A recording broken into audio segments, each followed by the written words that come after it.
সেই তো করে নাকি, যার বিদ্যা থাকে সেই তো করে, যার জমি থাকে সেই তো করে, যার পড়ানোর ব্যবস্থা ভালো হয় সেই তো করে, যার দাপট থাকে সেই তো করে, যার বাপ থাকে সেই তো করে, যার থাকে না সে কি করতে পারে কি? কথা বলেন পারে কি? পারে না। আমার প্রশ্ন হলো মানুষদের আছে কি? আছে কিছু? আমার জানার মতো কিছুই নেই, আপনাদের জানার মতো থাকতে পারে। যে বাড়িতে আপনি আছেন এই বাড়িতে কে ছিল? বুঝতে পারেন নাই? আপনার বাবা ছিল, আপনি আছেন, আপনি থাকবেন না, আপনার সন্তান থাকবে, ওর থাকবে না, ওর সন্তান থাকবে, তাহলে আপনার থাকবে ওরা আপনি আপনার আছে কিছু? তাহলে যেই মানুষের কিছুই নেই তাহলে সেই মানুষের অহংকার আছে, যার থাকে তার নাম অহংকার থাকে, আছে কার? সবাই বলে আল্লাহ। তাহলে অহংকার তার থাকবে, একটু বলেন না সবাই। আল্লাহর অহংকার করা বানায়, আমাদের দ্বারা বানায়, সুতরাং এটা অন্যায়। যদি কোনো ব্যক্তির এই অহংকার থাকে, আল্লাহ বলছেন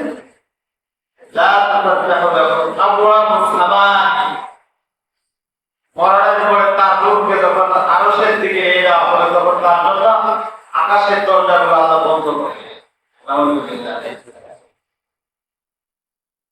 কোরআনে অন্য জায়গায় আসছে কল্যাণ ওই ব্যক্তির জন্য যে ব্যক্তি আল্লাহ নিদর্শন সমূহকে মেনে নিয়েছেন।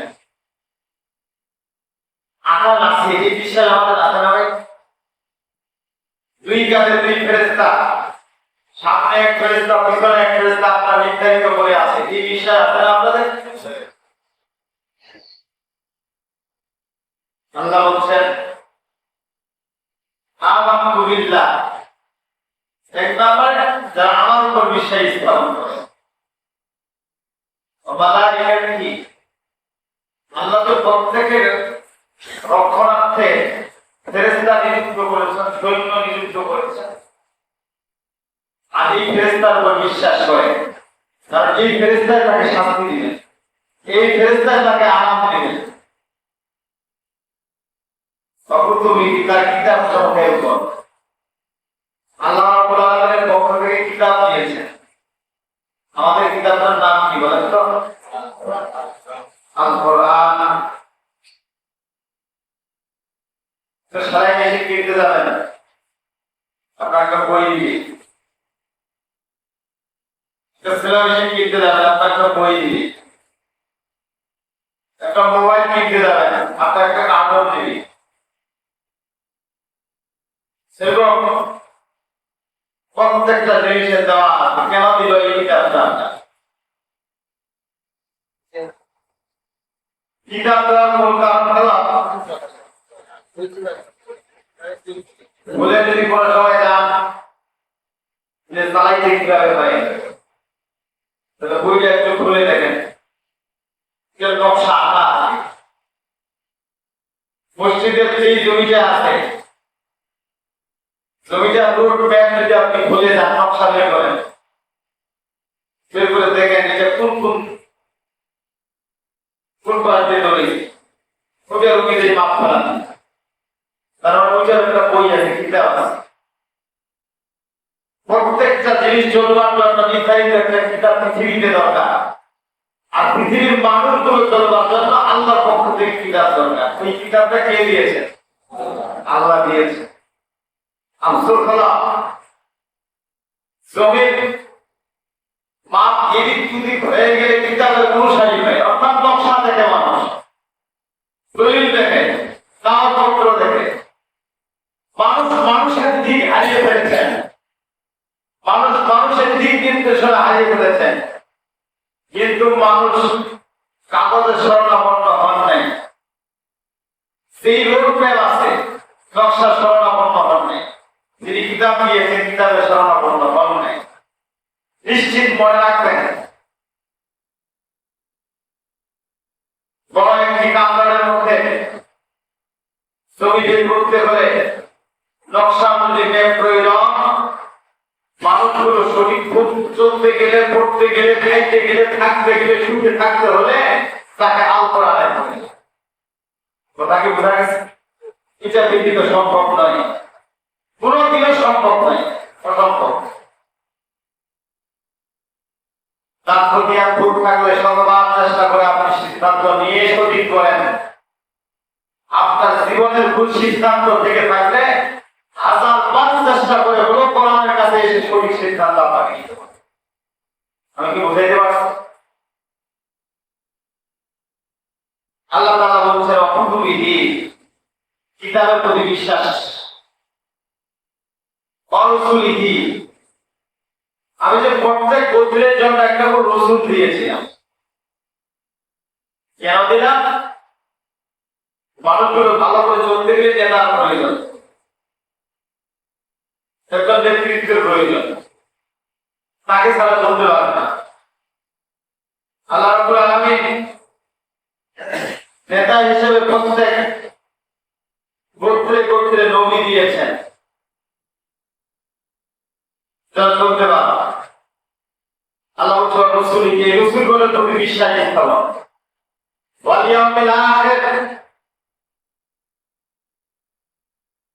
আখিরাত যে একদিন হবে, তোমাকে যে মাটি থেকে উঠায় আবার তোমাকে জাগ্রত করে তোমার হিসাব, তোমার কার্যক্রম নির্ধারণ করা হবে, ওই দিবস যে একটা আছে, ওই দিবসের প্রতি বিশ্বাস স্থাপন করা।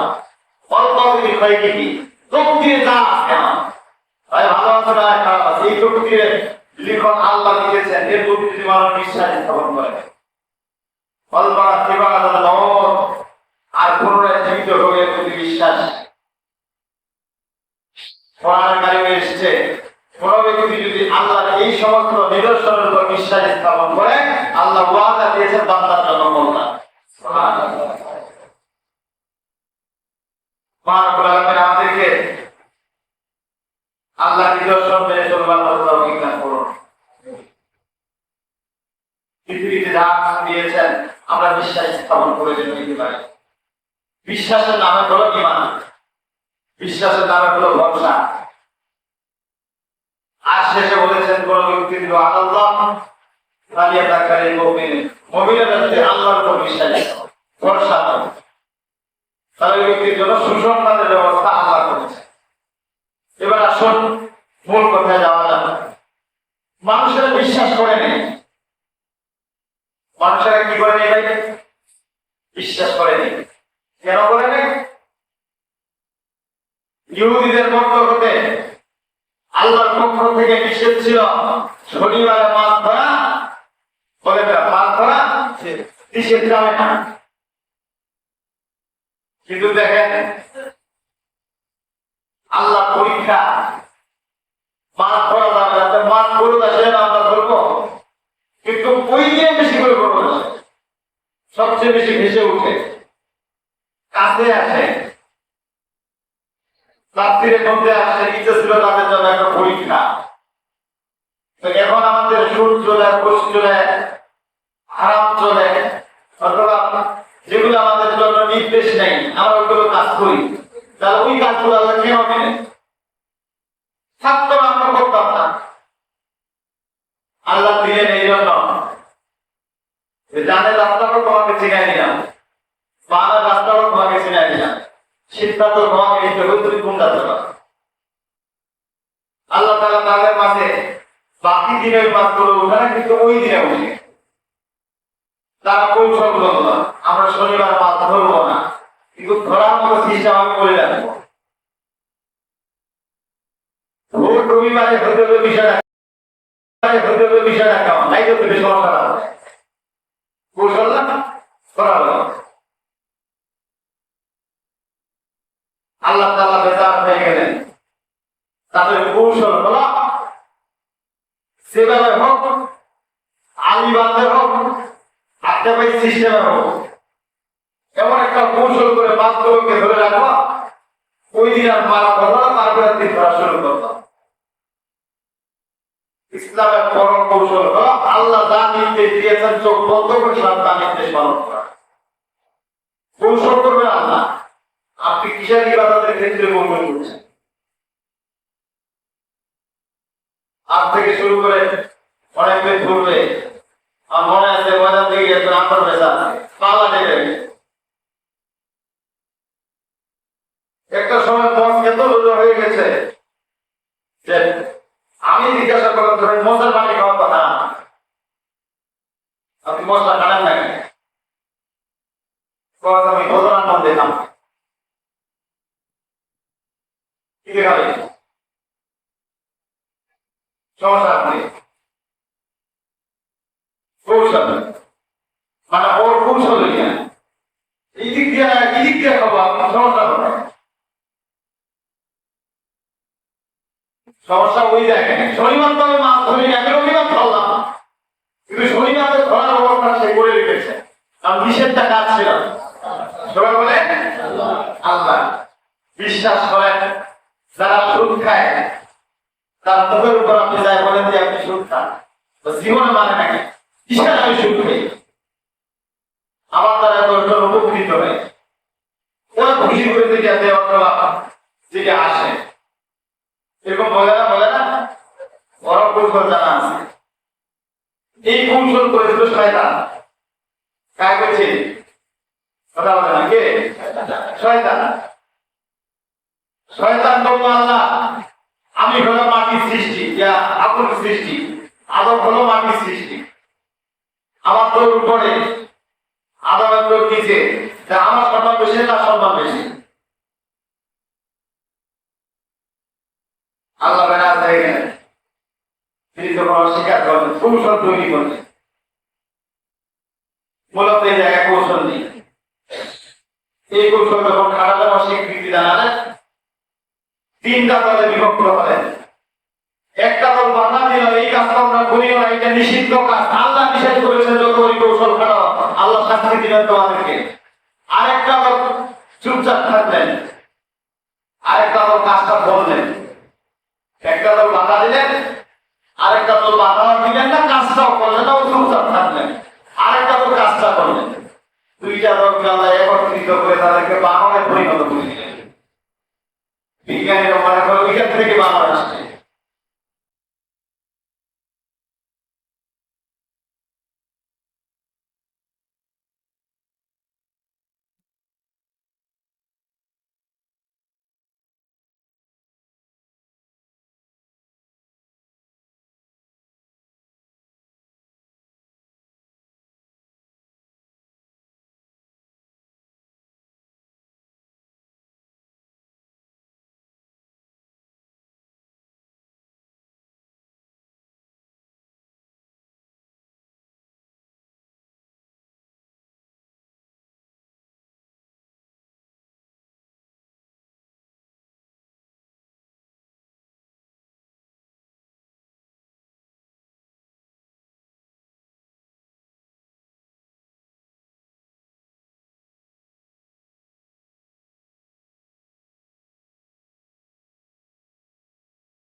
গ্রাম না একটা সমস্যা কি হবে দিন শেষে দেখা গেলে একজন আছে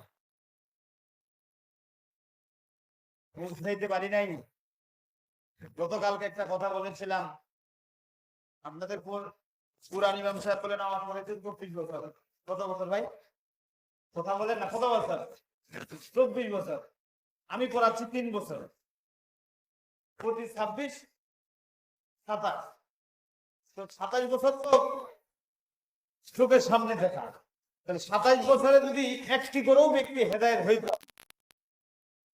চিন্তা করেন কাকাটা কত বড় দম্পা হইত তারপরে 27 বছরে লিখা লাভ হয় নাই ওয়াজ শোনায় তাহলে কি শুনাইলে আপনার লাভ হবে আমার জানা নেই মনে রাখবেন আপনি আসবে মসজিদ চলবে না আসবে মসজিদ চলবে কিন্তু আল্লাযীনা কাযযাবু বিআয়াতিনা আপনি যে প্রত্যাখ্যান করেছেন আপনি যে অস্বীকার করেছেন ওয়াস্তাকবারু আনহা লা তুফাত্তাহু লাহুম আবওয়াবুস সামাই আপনার জন্য আকাশের দরজা বন্ধ হয়ে যাবে আপনার জন্য মসজিদ বন্ধ হয়ে যাবে কিন্তু আকাশের দরজা বন্ধ হয়ে যাবে দিনটি খুব সামনে সেজন্য আসুন আমরা যেন অস্বীকৃতি না জানাই প্রত্যাখ্যান না করি অস্বীকৃতি না জানিয়ে স্বীকৃতি দিয়ে আমরা যেন প্রত্যেকে নিজের তাগিদে নিজের মঙ্গলের জন্য নিজের ভালোর জন্য নিজের ভালোটুকু আমরা বুঝি রাজি আছেন ইনশাল্লাহ আমি আশা রাখবো যারা ফ্যামিলির মূল সদস্য গার্ডিয়ান সন্তানদেরকে যেন নামাজি বানান আপনি নিজে যেন আসেন সাথে সন্তানদেরকে নিয়ে আসেন নামাজের কাতারটা যেন লম্বা হয় কি লাভ হবে মসজিদ 2 তলা করে আর 3 তলা করে কি লাভ হবে আর টাইলস লাগায় আর এসি লাগায় আর ফ্যান লাগায় যদি নামাজের সংখ্যা না বাড়ায় লাভ কি হলো আমার মনে হয় এই উদ্যোগ তো আমাদের প্রত্যেকে নেওয়া উচিত মসজিদের ফ্যানের চাইতে মসজিদের এসির চাইতে মসজিদের টাইলসের চাইতে মসজিদের সৌন্দর্যের চাইতে আমরা যেন মুসল্লি সৌন্দর্য দিয়ে মসজিদের আগে সৌন্দর্য বাড়াই কথা বুঝতে পারেন নাই আমরা যেন এই উদ্যোগটুকু গ্রহণ করি যারা নামাজ পড়ি আমরা যেন তাদেরকে সদয় গ্রহণ করে বলতে পারি আপনিও নামাজ পড়েন আসেন মসজিদের মূল সৌন্দর্য হলো মুসল্লি বলেন নাকি মুসল্লি মুসল্লি না থাকলে এই মসজিদের সৌন্দর্যটা হবে না 3 তলা স্কুল স্কুলে ছাত্র 20 জন ওই স্কুলের সৌন্দর্য আছে ভাই কথা বলতে আছে এমন প্রাইভেট স্কুল আছে প্রায় দেখা স্টাডি ফর কিছুই নেই কিন্তু পড়ালেখা একসাথে একসাথে দেখবেন ওই 3 তলার চাইতে